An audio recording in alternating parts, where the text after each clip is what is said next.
Welcome to the Rialto Center for the Arts at Georgia State University. This is Feed Your Senses, a monthly Lunch and Learn concert live stream series that takes place every third Wednesday of the month. This month features the Senators.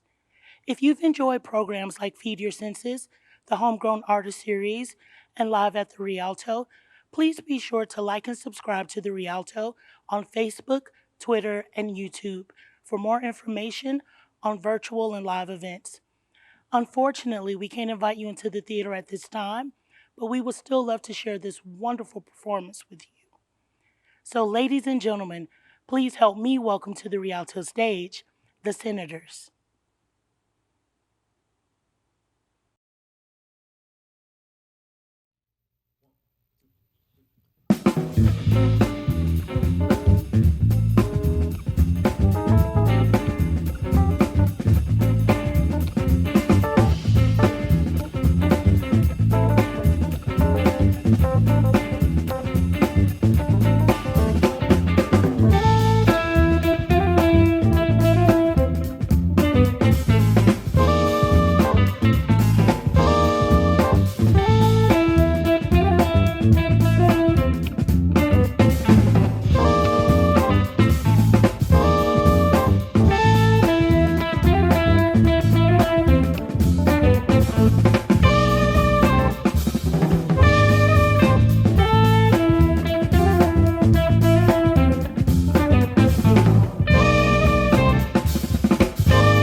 Hello. Hello. We are back. That was a song called Wolfbane, and that's from a friend of ours, Lenny White, who used to play with Miles Davis and not Weather Report, Return to Forever. And we love that song, and we love Lenny White, amazing drummer. So we're gonna move on to this song. It's called African Exchange Student from another friend of ours, Mr. Kenny Garrett, sax player, amazing sax player to play with Miles Davis band as well. African exchange student, here we go.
Okay, so I'll start with me. My name is John Roberts, aka Little John. I got that name from my dad. I'm a junior. He's a senior, Pastor Roberts. Um, I'm from Philadelphia originally. I moved to Atlanta in 1994. That's when I met these guys. And we've all been friends ever since. Actually, I met him before I moved here, prior to moving here. So we were about 16, 17, something like that. Maybe, yeah, somewhere around that age. And we come from the church side of the music first. Not, I think Phil does too. Maybe Derek might have that background as well. They'll tell you. But me and this guy Trey definitely come from the church first, playing gospel music, and then we ventured out playing other stuff after that. Oh, I am Trey Gilbert, also known as Trey Funk. I am from Atlanta and been playing for a lot of years. Definitely church background, um, and migrated into everything else as a byproduct of loving music, if you will. And I've known everybody up here. I'm gonna go with minimum 25, if not closer to 30. And we built some really cool relationships and done a lot of great things together. So here we are doing some more cool stuff. My name's Derek Scott, and I'm from Atlanta as well. And I don't have that church background. Actually, I kind of got into guitar on a whim from my best friend in high school, where he suggested that I get a guitar for Christmas when he got a bass, so that we can be in a band together. So it's only as auspicious as that. But from there, I stuck with it and just started playing in bands around town, and then that just led to various shows and sessions and things like that. Luckily, across the world, and I'm happy to be here with these guys. He's playing in church with me now, though. That's true. I am. So I'm getting that church background. He's He's teaching me. Absolutely. Killing it. My name is Phil Davis, born and raised Atlanta. Play piano, keyboards. Have a little bit of a church background, but I grew up listening a lot to classical music and jazz music. So that's what my background is. Known these guys 25 plus years, and we played together in different kind of units here, different configurations. It might be two or three of us and then somebody else, but we just decided to get together and start playing. I guess we'll talk about that a little bit later on. Uh, but yeah, that came across at a very interesting time. Fun fact about me and Phil Davis, we both toured with George Duke for a long time together, and also Rachelle Ferrell. So that was like the beginning of our touring thing together. I've been touring since I was 19, Jazzy Jeff and Fresh Prince, and then moving on from stuff from there. But Janet Jackson, when I turned 23, when I moved here, we formed a band called the Chronicle, which was pretty well known in Atlanta and pretty much all over the world, just from the movement that we started in the Atlanta scene, music scene. Live band every Thursday night at a place called Yin Yang Cafe, and all Atlantans know about that place. That was the place to be. And then ventured on from there, and I started playing with George Duke, and I don't know how did you get in with George after I was there? Like, how did that happen? Did you go to Rachelle first? Rachelle first. Rachelle. Yeah. Okay, so you came with us with Rachelle, and then George pulled you into his band as well. We so. started playing with George Howard. Right. Yeah. That's okay. So George Yeah. Howard's from Philadelphia as well. Amazing sax player. He was like the GRP sax. He was the black Kenny G. When things were happening then. So Kenny G came after George Howard. George Howard was the original sax, smooth jazz sax artist for GRP. He was like their trophy pretty much, as far as jazz is concerned. After Grover Washington, he played in Grover Washington's band and then moved on and had his solo career. So moving to Atlanta, I met him through some of the guys that we all play with as well. Some of our big brothers, Sam Sims and Ronnie Garrett and Sonny Emery, all of those guys, greats that live here. Sonny actually studied at Georgia State as well and went on to play with Earth, Wind, and Fire. So a lot of amazing musicians and artists that are from Atlanta. I'm probably the only one that's not from here, but they took me in as, a distant cousin or whatever you want to call it. So, but that's how all of that started with me and Phil starting our touring thing together. We're going to move on and take it to Brazil for a minute. This is a song written by one of our Philly brothers, co-written by yours truly as well. This is called Soul of Bahia by Jeff Bradshaw.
How we came about coming together for the Senators, I think it's pretty much the same way how we did how the Chronicle formed.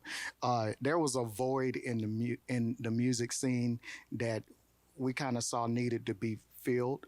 And at this time, I think it was maybe, how long has it been? Maybe 3 years, something like that. Yeah, So it was one of those moments like he's talking about, and I think I might have was talking to John and something. I said I wanted to do a show because I was booking shows and bands were cool and stuff like that. But they kept asking, say, when y'all gonna play? When you gonna play us opposed to booking a show for somebody else? So we said, okay, we're gonna play at this historical spot, Cafe 290, and I did a, called, like, I don't know, it might have been 15 or 20 musicians in the big scene of the Senators itself, right?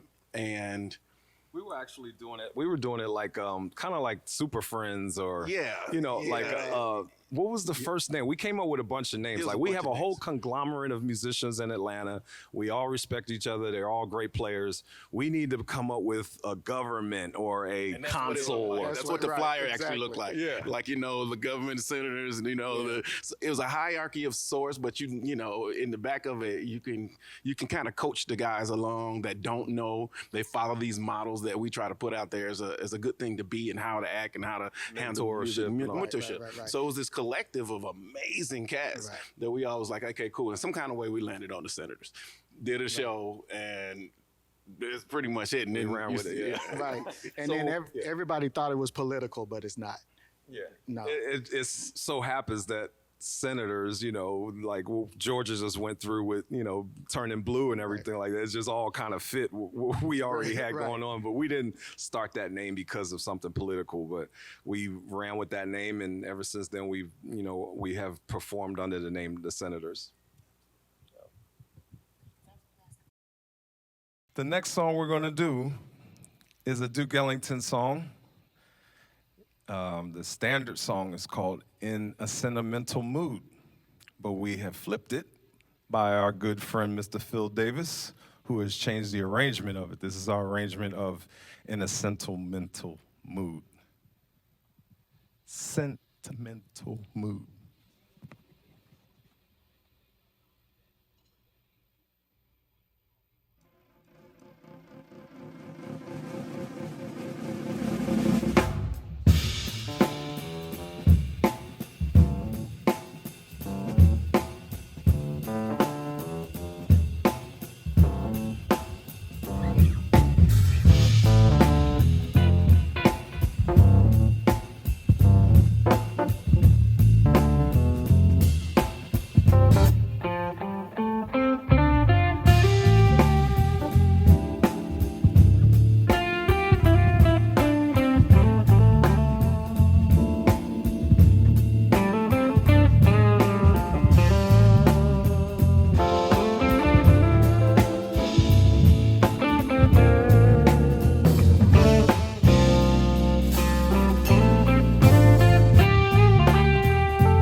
play with records.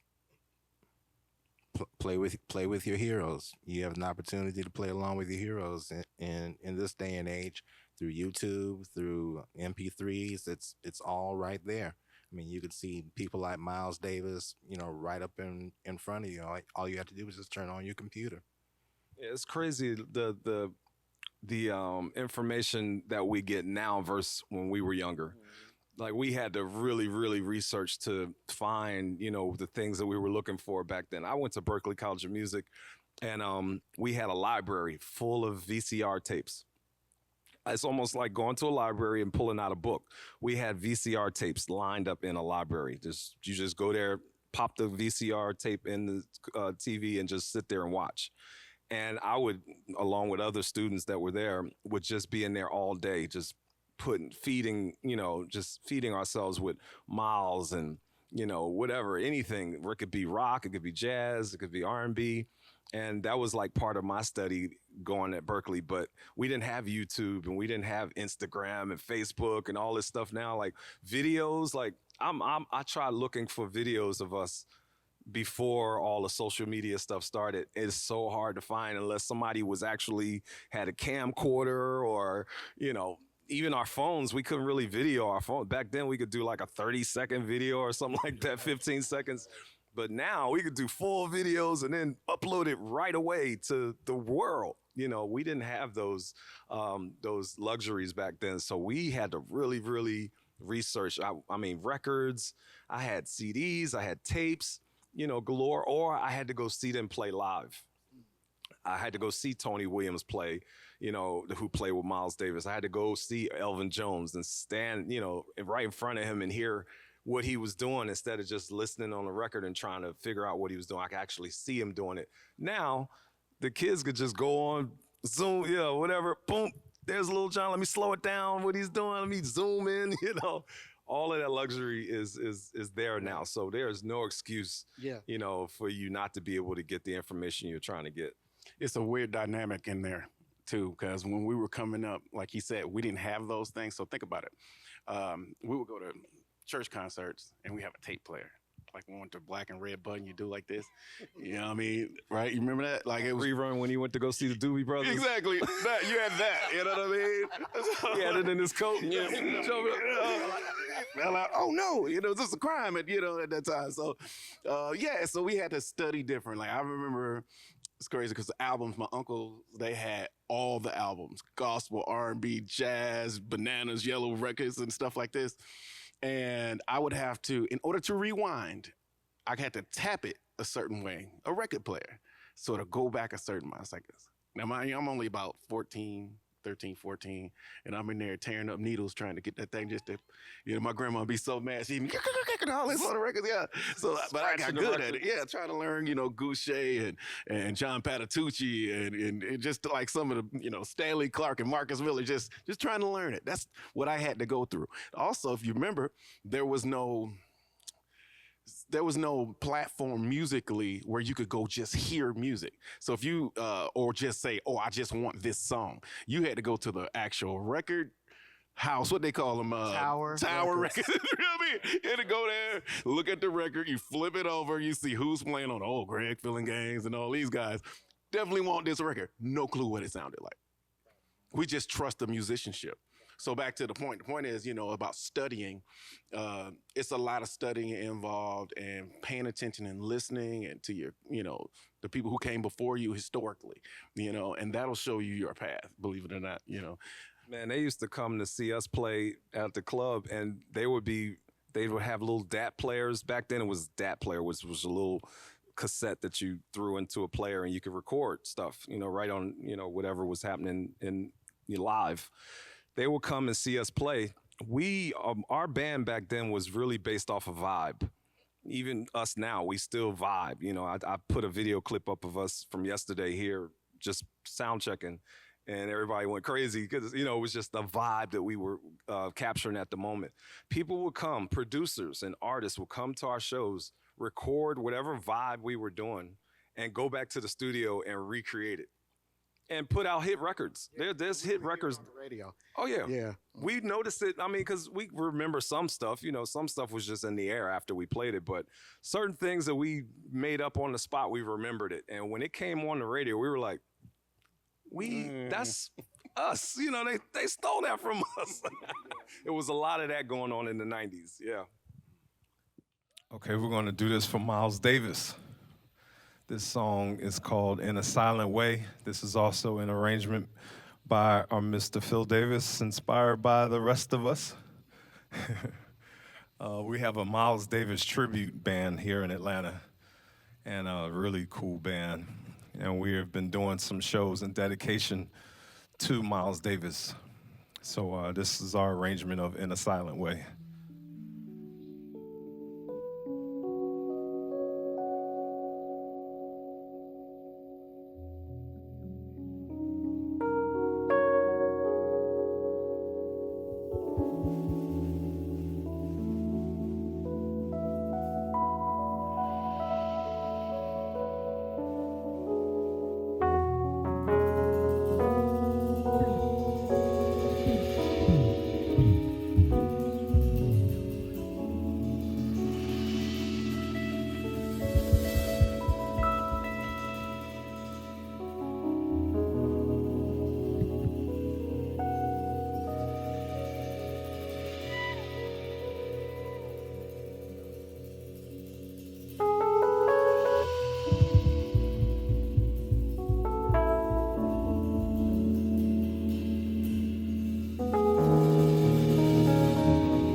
Herbie Hancock, Joe Sample, uh, Chick Corea, who just passed away, George Duke, uh, Quincy Jones from the producer side, and Kenny Garrett, not just keyboard players, Miles Davis, just people that kind of pushed the envelope and didn't sound like anybody else. Uh, didn't want to sound like anybody else. From a musician side, it would be the musicians that didn't want to sound like the other people that played their instrument. From producers, every 5, 7 years, they turn around and reintroduce themselves or reinvent themselves and sound different. All of their productions would sound different. So I just like that myself. I didn't want to sound like anybody else, and they didn't to me. They sounded like their own. I took as much as I could. Like I said, I grew up in the church. My dad's a pastor. So the influences for me early were, and Trey could attest to it, Edwin Hawkins and people like that. Like, I was listening to that, and then I wound up playing with them while I was a teenager, which was crazy. My life has been real crazy. We'll get into that, as far as people I was listening to back when I was a kid, I wound up playing with them 20 years later. My dad used to play George Benson around the house all day, every day. He used to work out to it in the basement. I'd come downstairs and hang out with him, or I'd mess around on my little drum set on the side and play along to the songs, Breezin' and, all of that. Give Me the Night. I wind up going on tour with George Benson 20 years later, and I'm still working with him now. I do records with him, and he calls me for spot dates or whatever tours. So I had a wide range of different styles of music. From gospel, I started playing jazz. I met Wynton Marsalis when I was 16. I met Miles Davis. He came to our school in Philly. Wynton took me under as a mentor. He put me in his band, the Duke of Ellington Youth Orchestra. So that opened up a door for me to start listening to jazz and meeting all of the great jazz musicians through Wynton Marsalis. Then moving and going to Berkeley, I started moving into the pop stuff and the more R&B stuff and all. I moved down here. I was playing with all the R&B groups from here, TLC, Goody Mob. I put their band together. Monica, I was playing with her. I was in Escape's first band. So all of that stuff was going on. Then I get called to go out with Miss Janet Jackson. So then at this next level, somebody who I was listening to when I was a kid as well. I love Jimmy Jam and Terry Lewis production, I'm on stage with her now, so a lot of that happened in my life. So I'm very grateful for that journey.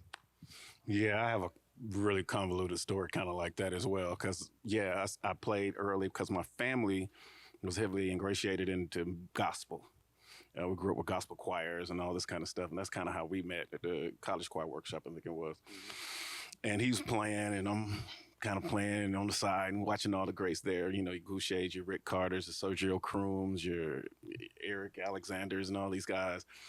And Ronnie Garrett, I just was around my uncles playing music, and my family being around music. So I ended up playing with Daryl Coley and Hezekiah Walker Tremaine and Yolanda Adams and all these cats. Then I got nosy, if you will, about music.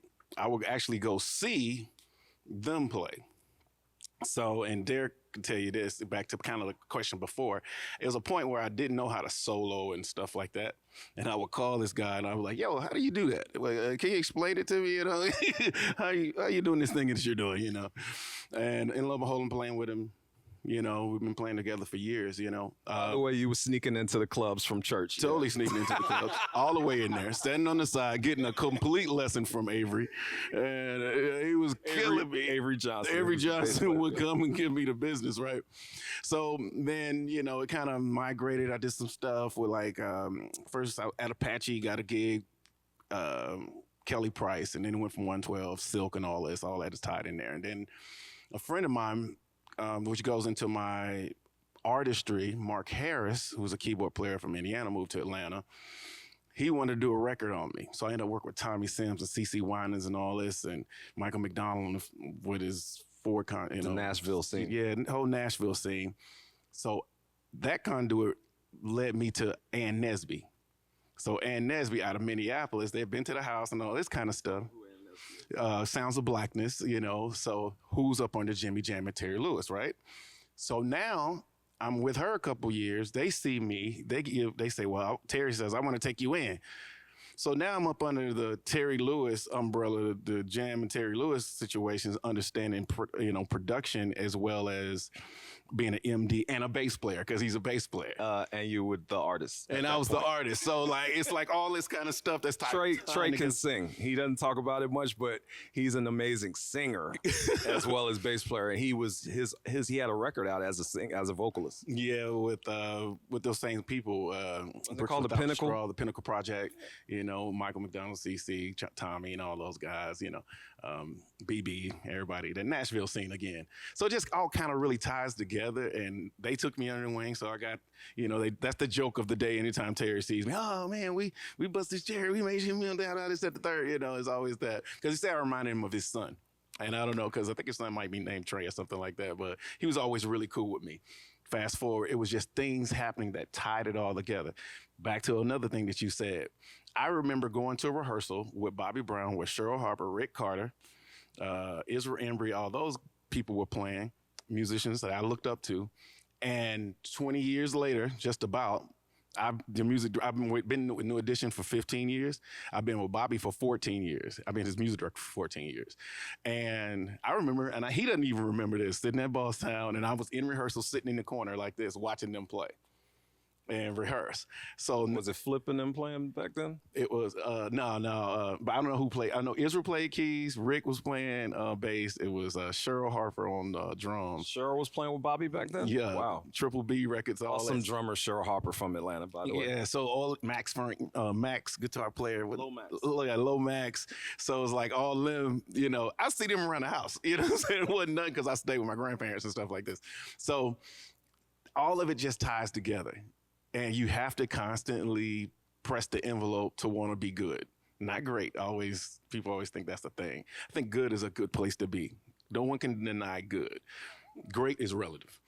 You know what I'm saying? So, and that's Great puts pressure on you. It's pressure. It's pressure. I mean, I don't consider myself great. I think I'm good. I think I'm pretty good. But some people try to say I'm great, and I'm like, I don't see that. I know I'm different. I know I have something to offer that somebody else might not. I know my voice in the music industry. I know my sound, and that's the key thing too, is having your own sound. Like you could put 10 drummers on the stage and close your eyes, and probably 7 of them sound the same. And then 3 of them will stick out, just because of something different that they do. So that means a lot. In terms of my influences, I guess I was thinking about that. I think it's sort of like what Trey said. You get a record and you read the back of it and you check out who did what and you follow them. So, for example, I remember when I was a kid, maybe around, 12 or something like that, I had a Miles Davis album called Live Evil. And just reading the back of it, some of the people who were in the band were John McLaughlin, Michael Henderson, Billy Cobham, and Chick Corea, and things like that. And so when I follow them, that leads me to a group called Return to Forever. That leads me to Billy Cobham's solo projects or things like that. And after I buy those, then I follow their guitar players and bass players and drummers. So I follow Lenny White, I follow Stanley Clarke, I follow Al DiMeola, and a bunch of people like that. And so I'm just in my room, learning their stuff, that type of thing. And also learning, Earth, Wind & Fire stuff or Isley Brothers music, Average White Band, a lot of older stuff.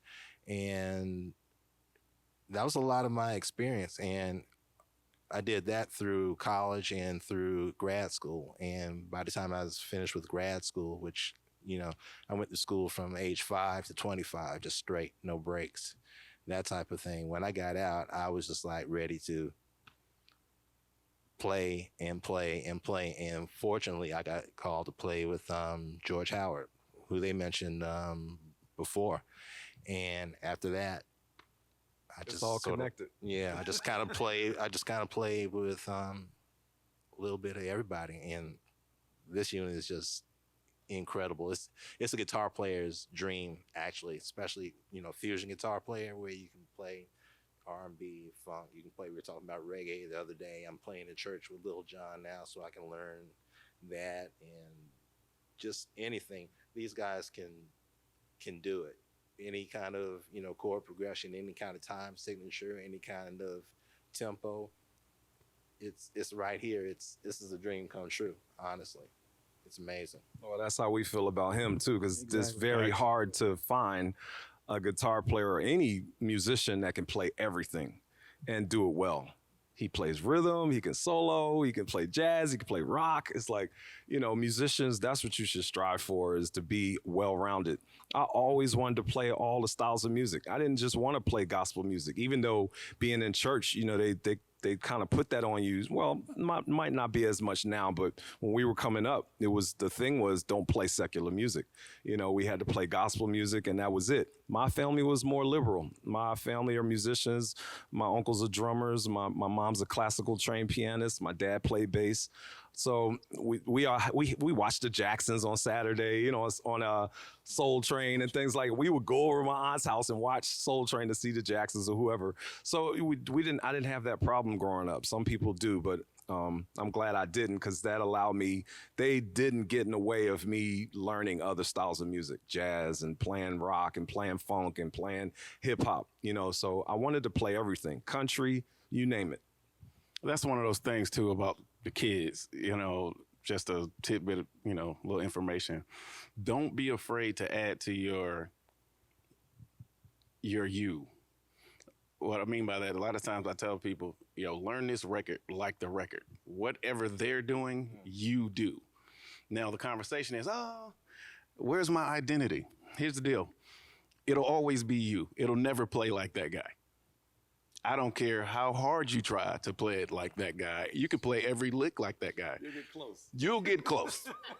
But you won't be him. You won't be that guy. You'll still be you playing that song. You know what I'm saying?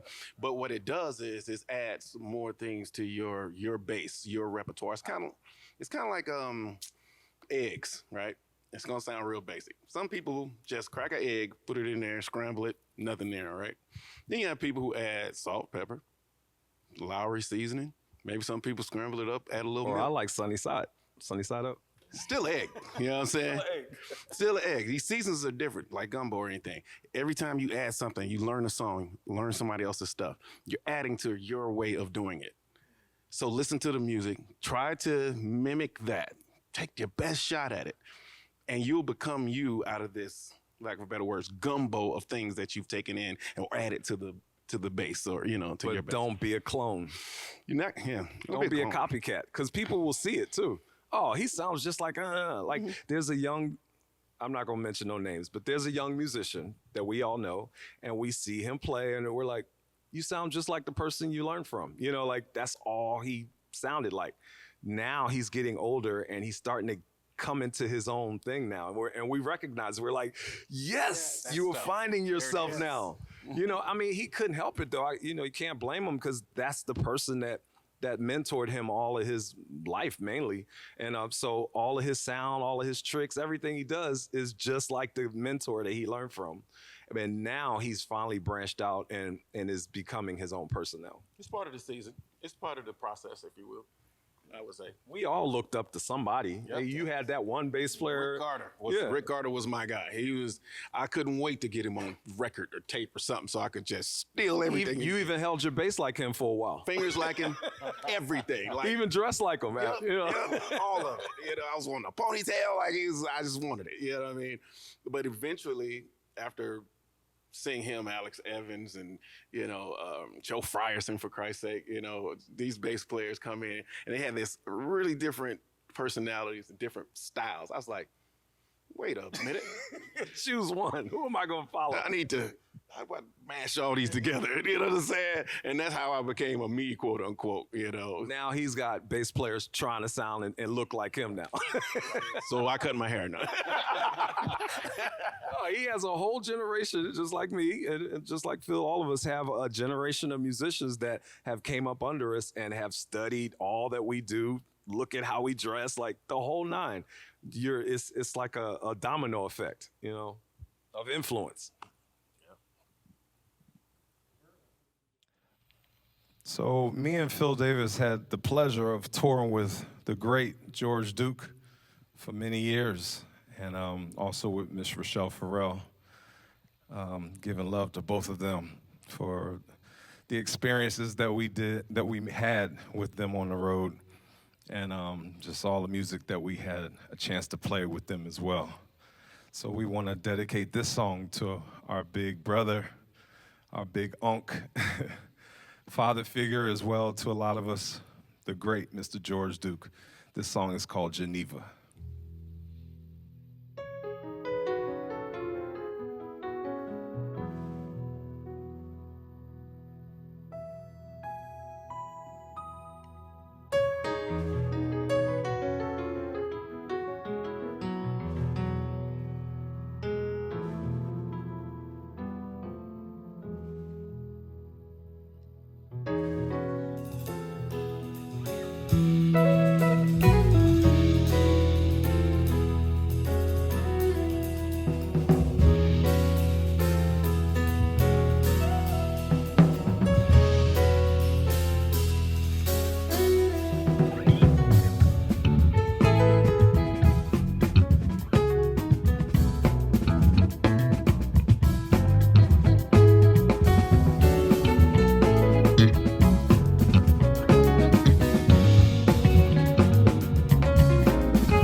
Much love to Mr. George Duke. We miss you very much, and we love you. During COVID, we have all been creative. We had no choice. You know, when we couldn't go out, we were all doing stuff on Zoom together. We did a whole camp last summer for kids on Zoom. Yeah, I had a dream about it. It was like, I woke up the next day, I'm gonna do a camp virtual. Like, can't nobody leave home, so let's just go to them on our computers, you know? I'll have him teach bass, he'll teach keys, he'll teach guitar, I'll teach drums, and his wife taught vocals. And so we did a camp for a month, and then we had all of them do a performance together from their homes, and we put their videos together so it sounded like a band playing together. It was a great idea, you know. So, but aside from that, we had done a lot of stream shows in certain locations, as well as recorded a lot of music together. Some of it was for us. Records. Yeah, We did about 2 or 3, maybe even 4 records. Yeah, we cut Walter Beasley's last record together like that. I'm working on something of my own. Phil is working on something. We've collectively came up with some songs together as well. So, yeah, we worked on a lot of I music. think we did Norman's record around that time. Norman Brown's record as well, yeah. So we stayed busy. And we learned other skill sets.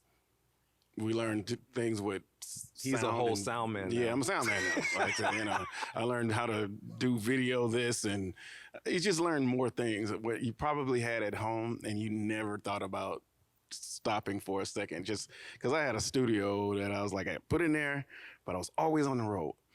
And when this happened, I was like, I need drums. I need microphones. I need this. And so we went into that mode. Like, it's downstairs. Let's go down there and Needless figure to it out. say, we all have studios in our We homes. have studios now, right? So yeah, the ball's still rolling, and it's just getting better and better now. And now that things are opening up more, now we're happy to be playing out live again together as well. Yes. So that's cool. Our final song for the night is called 4x4. This is a song also written by Mr. Phil Davis. He's the composer of the night. And this song is special to us because this is one of the songs that our band, the Chronicle, used to play together a lot back in the 90s. I talked about it in our interview where this band did a lot of special things for Atlanta's music scene. And this was the place to hang out. You know, if you're a musician or a singer or anything like that, and you love good, vibey music, you came to see us back in the 90s. So this is one of the songs that we actually had on our record as well, 4x4. I think you can find it on iTunes, the Chronicle Making Moves record. So check it out, 4x4. Also, so yeah, once again, Derek Scott is on guitar. Our brother Trey Gilbert on bass. My brother Phil Davis on keyboards. And my name is Lil John Roberts. We are the Senators. Thanks for having us. Thank you, Laverne. Thank you, Michael. Thank you to all of the staff here, the videographers and all, for having us.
Bye-bye. Thank you.